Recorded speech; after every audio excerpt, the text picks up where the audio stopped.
저는 이 두 사람이 아버지와 아들이란 사실을 모른 채 테넷을 극장에서 봤습니다. 그래서 신기한 경험을 했습니다. 처음 보는 젊은 주인공의 목소리가 어딘가 익숙한 겁니다. 음성 데자뷰랄까요? 유전자는 참 놀랍습니다. 존 데이비드 워싱턴의 목소리는 항상은 아니었지만 어떤 때는 정말 아버지의 목소리하고 똑같았습니다. 그런데 아버지, 덴젤 워싱턴도 아들만큼이나 이상한 시간여행을 한 적이 있습니다. 데자뷰는 2006년에 토니 스콧 감독이 만든 영화입니다. 이 영화에 나오는 시간여행 설정도 테넷만큼 특별 황당합니다. 머신을 가동하면 4일 6시간 3분 45초 이전을 볼 수 있습니다. 단순한 영상이 아니라 지금의 시공과 연결되어 있죠. 영화 속 과학자들은 웜홀 엔트로피 끈이론을 말하죠. 정리할수록 데자뷰와 테넷은 많이 닮았습니다. 제한된 과거로만 갈 수 있고 주인공은 정보기관의 행동요원입니다. 한 여자의 목숨을 구하는 스토리인 것도 같아요.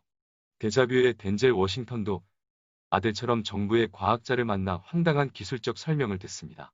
그런데 바로 이 지점에서 과학자들을 상대하는 태도에서 아버지는 아들과 다릅니다. 테넷에서 존 데이비드 워싱턴은 이상할 정도로 침착합니다. 도무지 이해할 수 없는 대감기 현상을 경험할 때에도 순간 놀라긴 하지만 금방 이해하죠. 과학자의 말대로 이해하려 들지 않고 느끼는 것으로 만족합니다. 반면 데자뷰에서 덴젤 워싱턴은 과학자들에게 거꾸로 질문합니다. 질문으로 과학자들이 숨기는 것, 그들도 모르고 있는 일의 핵심을 가르쳐주죠. 데자뷰의 과학자들은 처음에 거짓말부터 합니다. 그들은 현장 수사관을 얕보고 이렇게 거짓말을 합니다. 우리는 7개의 인공위성과 양자 컴퓨터를 이용해서 과거를 영상으로 재현한다. 단 모든 과거가 되는 건 아니고 제한이 있다. 4일 6시간 3분 45초 전의 과거만 가능하다.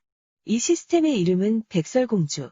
이때 덴젤 워싱턴은 주의 깊게 들은 뒤 이 자식들 봐라 하는 표정으로 미소를 짓습니다. 그리고 질문하죠. 오케이, 근데 소리는 7개 중 어느 위성이 쏴주시나? 어떤 위성도 소리를 캐치할 순 없죠. 덴젤 워싱턴은 과학자들의 설명에 숨어있는 균열을 파고듭니다. 주인공이 이렇게 행동하니까 효과가 좋아요. 우선은 주인공이 똑똑해 보입니다. 상황을 자기 쪽으로 끌어오죠. 영화의 설정에 윗사람들의 과학자들의 페이스에 끌려 들어가는 게 아니라 자신의 페이스로 이야기를 가져갑니다. 과학자들도 이때 느끼죠. 만만한 사람이 아니다. 쫄병으로 부리다가 버릴 사람이 아니야. 두 번째는 관객이 주인공의 편이 된다는 겁니다. 데자뷰의 과학자들도 테넷처럼 어려운 과학 개념을 이야기합니다. 엔트로피 끈이론, 웜홀. 덴젤 워싱턴은 이론 뒤로 숨는 과학자들에게 계속해서 질문합니다. 지금 우리 앞에 보이는 저 여자는 살아있나? 살아있다면 구하는 게 옳지 않은가? 난 평생 사람들이 죽은 다음에 범인을 추적했어. 하지만 이젠 사람이 죽기 전에 범인을 잡을 수 있어. 덴젤 워싱턴은 과학자들과 격렬한 토론 끝에 위험에 빠진 여자를 구하는 데 합의합니다. 처음에 자신을 무시했던 과학자들조차 그의 편이 되죠. 이런 영화적 합의를 마치고 정신없는 액션이 이어집니다. 지금까지도 명장면으로 회자되는 콤비 액션. 덴젤 워싱턴이 고글을 끼고 과거와 현재를 동시에 보면서 도로를 달리는 장면 말이죠. 반면 테넷의 주인공 존 데이비드 워싱턴은 너무 쉽게 이해했고 너무 쉽게 따릅니다. 저 어려운 인버전의 개념이 한번 설명된 이후엔 특별한 후속 발견이 없어요. 흥미로운 현상들이 계속 펼쳐질 뿐이죠. 존 워싱턴은 왜 저렇게 연기했을까요? 관록의 차이일까요? 덴젤 워싱턴은 데자뷰의 감독은 물론 제작자와도 가까운 사이입니다. 이 세 사람은 여러 흥행 영화를 함께 만들었죠. 현장에서 자기 의견을 자연스럽게 말할 수 있고 자기식으로 바꿀 수도 있었겠죠. 여기엔 덴젤 워싱턴이 평생 배우로 쌓아올린 명성도 작용합니다. 반면 아들 존 워싱턴은 놀란 감독과도 처음이고 이런 대형 작품의 주인공도 처음이었죠. 프로젝트를 이끌고 간다기보단 실수만 하지 말자가 목표일 수 있습니다. 결국 존 워싱턴은 영화 내내 이상할 정도로 침착해 보입니다. 침착이 아니라 위축된 것처럼 보일 때도 있었습니다. 하지만 테넷이 만들어진 곳은 헐리우드이고 감독은 시나리오 작가로도 베테랑인 놀란 감독이죠. 앞에 말한 제작 조건에서 나온 실수는 아니란 생각이 듭니다. 저것은 의도된 진행이다. 그렇게 보고 해석을 진행시켜보죠. 테넷과 데자뷰, 아들과 아버지, 배우들의 연기가 달랐던 건 무엇 때문일까요? 처음엔 영화 제작 환경의 실무적인 과정에서 원인을 찾았습니다. 베테랑과 초짜가 이런 데서 차이가 나는 거지. 하면서요. 그러다 두 영화가 만들어진 연도를 보았습니다. 2006년과 2020년. 무려 14년이란 시간이 흘렀습니다. 2006년이면 아이폰도 없을 때입니다. 영화 데자뷰에서 덴젤 워싱턴은 폴더폰을 쓰고 있죠.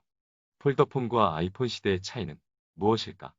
과학기술은 우리의 신체 감각을 꾸준히 확장시키고 동시에 신체 감각을 떠나고 있습니다. 우리는 과학기술이 만들어낸 많은 물건들의 구성 원리를 이해하지 못합니다. 단지 작동법을 익힐 뿐이죠. 우리 주변에는 엄청나지만 이해할 수 없는 기계들이 가득합니다. 스마트폰만 해도 100년 전 사람의 기준으론 마법사의 지팡이나 다름없습니다. 다시 영화로 돌아가 보죠. 영화 속에서 워싱턴 부자가 만난 기계는 무려 타임머신입니다. 엄청나지만 이해할 수 없는 기계의 끝판왕이죠. 그 앞에서 아들은 금방 적응했고 아버지는 끈질기게 질문했죠. 처음에는 테넷의 패배라고 생각했어요. 존이 너무 빠르게, 너무 쉽게 과학자의 설명에 납득하는 순간 스토리가 건조해지고 관객과 멀어졌다고 생각했죠. 주인공이 능동적으로 질문하고 상황을 장악하는 데자뷰였습니다. 아버지가 아들에게 한 수 가르쳤다. 덴젤 워싱턴의 연기 스킬은 역시 대단하다.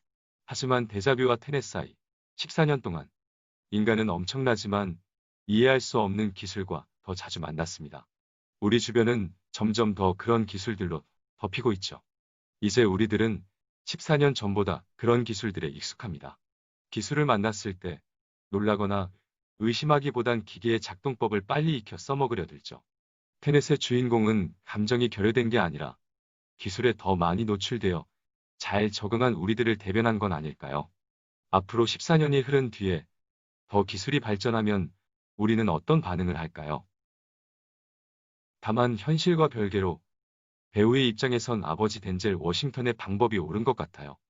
배우가 더 돋보이는 환경을 구축할 수 있습니다. 더 자유롭게 놀 수 있어요. 아들 존 워싱턴의 방법은 역시 어딘가 감독의 졸개 같은 분위기가 있죠. 스토리를 위한 인형으로 여기저기 끌려다니는 느낌 말입니다. 한편 데자뷰와 테넷은 공통점도 있습니다. 두 영화의 주인공들, 두 명의 워싱턴은 같은 모습을 보입니다. 생각하고 행동하지 말고 행동하면서 생각하라. 설계도보단 사용법에 집중하라. 거대 조직보단 한 명의 생명, 여인이 중요하다. 두 영화는 타임머신을 만들기 위해 엄청나게 신기한 과학기술을 동원했지만 지금 제게 가장 놀라운 건 워싱턴 부자의 목소리가 같았다는 사실입니다. 평범한 일상에서 생명이 보여주는 신비는 타임머신보다 강력합니다.